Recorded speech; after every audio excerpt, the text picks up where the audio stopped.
अस्सलाम वालेकुम dear students last video में पीरियोडिक टेबल को देखा था, डिफरेंट एलिमेंट्स को मेमोराइज किया था।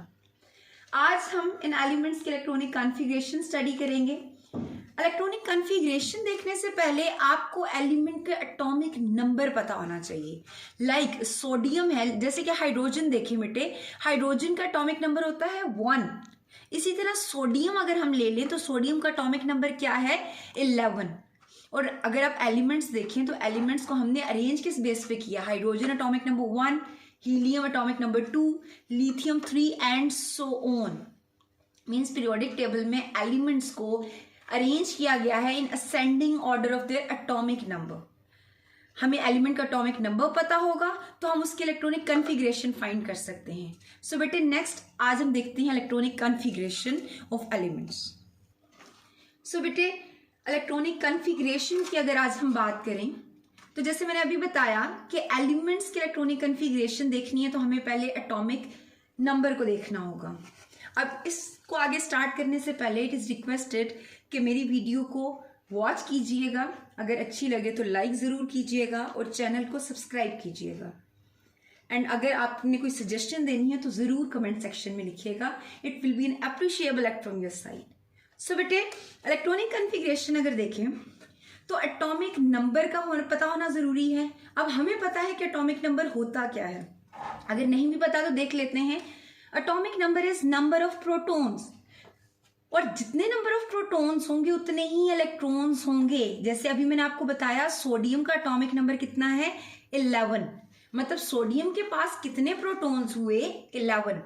अगर 11 प्रोटॉन्स हैं तो इलेक्ट्रॉन्स कितने होंगे, इलेक्ट्रॉन्स भी 11 ही होंगे।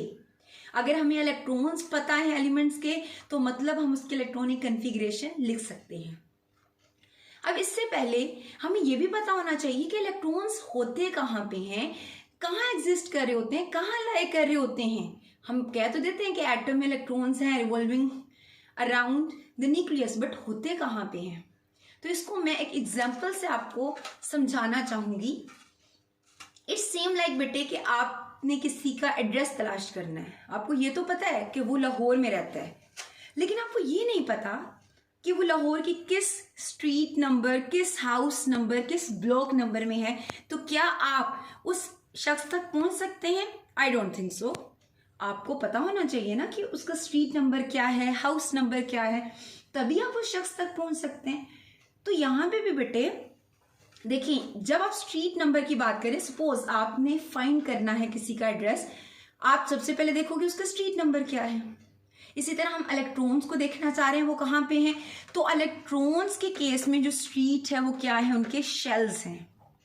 ठीक है, मतलब वो ऑर्बिट्स जहाँ पे इलेक्ट्रॉन्स की होने के इम्कानात होते हैं, तो स्ट्रीट हो गई शेल्स। अब एक स्ट्रीट में बहुत से हाउसेस होते हैं, स्ट्रीट के फर्दर आप देखोगे 1 2 3 4 हाउसेस हैं। House number 1, house number 2, house number 3 and house number 4।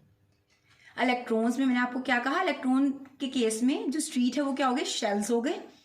Shells को फर्दर आप सब डिवाइड करते हो सब शेल्स में। ये सब शेल्स क्या हैं, ये हाउसेस हैं। लाइक आपने सपोज अली नामी शख्स का एड्रेस ढूंढना है तो आप पहले स्ट्रीट नंबर देखोगे, स्ट्रीट के बाद आप देखोगे उसका हाउस नंबर कौन सा है, ऐसे ही है। तो जो हाउस नंबर है वो है सब शेल्स। सपोज हमने कहा हाउस नंबर 1 है S, हाउस नंबर 2 है P, हाउस नंबर 3 है D and house number 4 is F। ये जो चार बेटे हैं S, P, D and F, ये चारों क्या हुए, सब शेल्स, जहां पे इलेक्ट्रॉन्स के होने के इम्कानात है, जहां इलेक्ट्रॉन्स पाए जाते हैं। ऐसे ही है ना, मतलब स्ट्रीट में तो हम कहते हैं कि हाँ यहाँ पे इम्कानात है, लेकिन होंगे कहाँ पे, हाउसेस में। House number 1 2 3 4। अब आगे बेटे हाउसेस की भी अगर हम बात करें तो घर के आगे भी क्या होते हैं, अंदर कमरे होते हैं। सो हाउसेस के आगे फर्दर क्या होते हैं, रूम्स। अब ये भी है कि एक गली में अगर 4-5 घर हैं तो क्या हर घर में एक जैसे रूम्स होंगे, नहीं। किसी घर के 2 कमरे होंगे, किसी घर के 3 होंगे, किसी घर में एक ही कमरा होगा। ऐसे ही ना, डिपेंड करता है, वेरी करता है हाउस टू हाउस।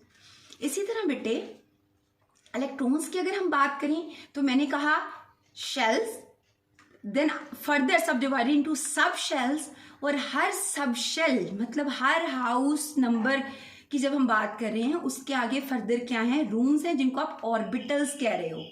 ऑर्बिटल्स मतलब जहां पे इलेक्ट्रॉन रह रहा है, जहां इलेक्ट्रॉन के होने के 100% चांसेस हैं, जो इलेक्ट्रॉन का कमरा है उसकी आप बात कर रहे हो। अब इलेक्ट्रॉन्स जिन रूम्स में रह रहे हैं उन्हें क्या कहते हैं, ऑर्बिटल्स, ठीक है, जहां पे इलेक्ट्रॉन्स के होने की 100% पॉसिबिलिटी है। अब हम कहते हैं जो हाउस नंबर 1 है, मतलब जो एस सबशेल है, ठीक है, एस सबशेल हाउस नंबर 1 जिसे हम कह रहे हैं, उसमें कितने रूम्स हैं, 1, ठीक है। पी में कितने रूम्स हैं, 3, डी में कितने रूम्स हैं, 5, एंड फर्दर अगर हम देखें एफ में कितने रूम्स हैं, एफ में हमारे पास हैं 7 रूम्स, ठीक है बेटे, बात समझ में आ रही है। अब ये बात ज़हन में रखिएगा। अब आप ये देख रहे होंगे कि कैसे हमें पता चला 1, 3, 5, 7 के इसमें कितने रूम्स हैं, पी में कितने हैं, डी में या एफ में। तो ये हम फर्दर इंशाल्लाह क्वांटम नंबर्स पे एक लेक्चर मैं आपको दूंगी तो उसमें आपको मजीद समझ आएगी। अभी के लिए आप ये फॉर्मूला याद कर लें, 2l+1। एल की वैल्यू वेरी करती है, लाइक एस के केस में एल की वैल्यू है 0, पी के केस में होती है 1, डी में होती है L=2 एंड एफ में होगी एल की वैल्यू 3। एक हम करके देखते हैं, अगर आप 2 इंटू एल क्या है 0 + 1 तो क्या आंसर आएगा 1। अगर आप एल की वैल्यू 1 पुट करें बेटे तो 2 इंटू 1 1 2 2 1 2 + 1 = 3। इसी तरह जब आप यहाँ पे डी के केस में एल की वैल्यू पुट करेंगे तो 5 एंड एफ के केस में करेंगे तो 7। क्लियर है बेटे, ये आपको बेसिकली मैग्नेटिक क्वांटम नंबर्स से पता चलता है, जिसका फॉर्मूला ये लिखा हुआ है कि एक सब शेल के फर्दर कितने ऑर्बिटल्स हैं, ठीक है, कितने रूम्स हैं एक हाउस के। अब ये बेटे ज़हन में रखिएगा बात, ये एमसीक्यू वाइज बहुत इंपॉर्टेंट है कि एक ऑर्बिटल में मैक्सिमम कितने इलेक्ट्रॉन्स हो सकते हैं। एक ऑर्बिटल में बेटे मैक्सिमम 2 इलेक्ट्रॉन्स हो सकते हैं, नॉट मोर देन 2, ठीक है। एक ऑर्बिटल में मैक्सिमम 2 इलेक्ट्रॉन्स हो सकते हैं। अब आपको नजर आ रहा होगा दोनों को जो मैंने यहाँ पे ड्रॉ किया है, दोनों इलेक्ट्रॉन्स को, ये ऑपोजिट स्पिन के साथ है। एक आपको नजर आ रही होगी ऊपर और एक नीचे। ये ऐसे ही है बेटे कि अक्सर एक रूम 2 भाई या 2 बहनें या बहन भाई शेयर कर रहे होते हैं और अक्सर दोनों में लड़ाई हो रही होती है। एक कहता है जी मेरा पिलो ले लिया, एक कहता है कि जी मेरा ब्लैंकेट को क्यों हाथ लगाया। तो उसका फाइनली हल क्या निकलता है, एक अपना मुंह मगरिब की तरफ कर ले, दूसरा मशरिक की तरफ कर ले, ठीक है, तो फिर दोनों सुकून से रह सकते हैं। तो यहाँ पे भी बेटे 1 और 2 इलेक्ट्रॉन्स एक ऑर्बिटल, एक तो आपने जहन में रखना है कि एक ऑर्बिटल में कितने इलेक्ट्रॉन्स हो सकते हैं, 2, मैक्सिमम 2, और वो दोनों इलेक्ट्रॉन्स हमेशा ऑपोजिट स्पिन के साथ होंगे, कभी भी आप सेम स्पिन के साथ ड्रॉ नहीं करोगे, ठीक है। दोनों इलेक्ट्रॉन्स हमेशा क्या होंगे, ऑपोजिट स्पिन के साथ। Clear is that. So next अगर हम देखें यहाँ पे हाउस नंबर 1, जैसे कि एस सबशेल की हम बात कर रहे थे, एस सबशेल में कितने रूम्स हैं 1, टोटल इलेक्ट्रॉन्स कितने हुए 2। पी में कितने रूम्स हैं 3, कितने ऑर्बिटल्स हैं पी सबशेल के 3 2s are 6 इलेक्ट्रॉन्स। डी के कितने हैं ऑर्बिटल्स 5 एंड हर ऑर्बिटल में कितने इलेक्ट्रॉन्स हैं 2, तो 5 2s are 10 and the last one is F. F की अगर हम बात करें तो एफ के कितने ऑर्बिटल्स हैं 7 2s are 14। Clear is that. यहां पे हमने देख लिया कि इलेक्ट्रॉन्स होते तो हैं शेल्स में, बट शेल्स फर्दर सब डिवाइड होते हैं टू सब शेल्स, और सब शेल्स के फर्दर क्या होते हैं ऑर्बिटल्स। नेक्स्ट बेटे अब हम देखते हैं कि इलेक्ट्रॉन्स इन सब शेल्स में कैसे हम पुट करते हैं, या मतलब कैसे इलेक्ट्रॉन्स रिजाइड करते हैं इन सब शेल्स में। होता क्या है कि इलेक्ट्रॉन्स की फिलिंग कैसे होती है, लोअर सबशेल टू हायर, पहले लोअर में, फिर उससे high and then so on. Clear. अब ये जो बेसिकली ये जो मैंने आपको बताया ये क्या था, ये डिफरेंस है शेल्स, सब शेल्स एंड ऑर्बिटल्स में। अक्सर स्टूडेंट्स कंफ्यूज हो जाते हैं बिटवीन शेल्स, सब शेल्स एंड ऑर्बिटल्स। तो ये मैंने आपको बेसिक डिफरेंस बताया है इन तीनों में। बेसिक अगर आप इलेक्ट्रॉनिक कन्फिग्रेशन देखें बेटे तो ये है, जो कि आपको हर एलिमेंट की इलेक्ट्रॉनिक कन्फिग्रेशन जब भी लिखनी है तो ये आनी चाहिए। इसको याद करने का तरीका क्या है बेटे? School, school, 2 times school, then public school, public school, 2 दफा आपने क्या लिखा? Public school, public school, then district public school, district public school, 2 दफा फिर क्या लिखा आपने? District public school, district public school, and at the end FDPS। DPS अक्सर आप नाम सुनते हो स्कूल का, very famous one institution. So दोबारा मैं बताती हूँ आपको। School, school, then public school, public school, then district public school, district public school, and at the end FDPS। अब यहां पे देखिएगा बेटे, school, school, public school, public school, district public school, district public school, FDPS। Clear? अब बेटे आपने साथ आपको नजर आ रहा होगा 1 2 3, ये मैंने सारी लिखी है नंबरिंग। ये कैसे लिखते हैं याद रखिएगा हमेशा, जो S होगा उसके साथ आप लिखोगे 1S, P होगा पहला P, उसके साथ आप लिखोगे 2P, पहले D के साथ आप क्या लिखोगे? 3D। पहले S आएगा 1S, देन पहला P 2P, पहला D क्या होगा? 3D, एंड पहला F क्या होगा? 4F। ये आपको brown, full green, full purple and full red में नजर आ रहा है। 1S, 2P, 3D and 4F। पहले तो आपने लिख दिया ना स्कूल, स्कूल, पब्लिक स्कूल के हिसाब से SS, PS, PS, DPS, DPS and FDPS। फिर अब आपने लिखना है पहले S को 1S, फर्स्ट P को 2P, फर्स्ट D को 3D एंड फर्स्ट F को 4F। यहां तक हो गया। अब बाकी जो बचते हैं SPDF, उनका क्या करेंगे? 1S तो हो गया ना, आगे आप नंबरिंग दें, 1 के बाद 2S, then 3S, then 4S, 5S, 6S, 7S, right? इसी तरह पहले P को हमने क्या नाम दिया था? नंबर दिया था 2P का। 2P के बाद 3P, 4P, 5P and 6P। Clear?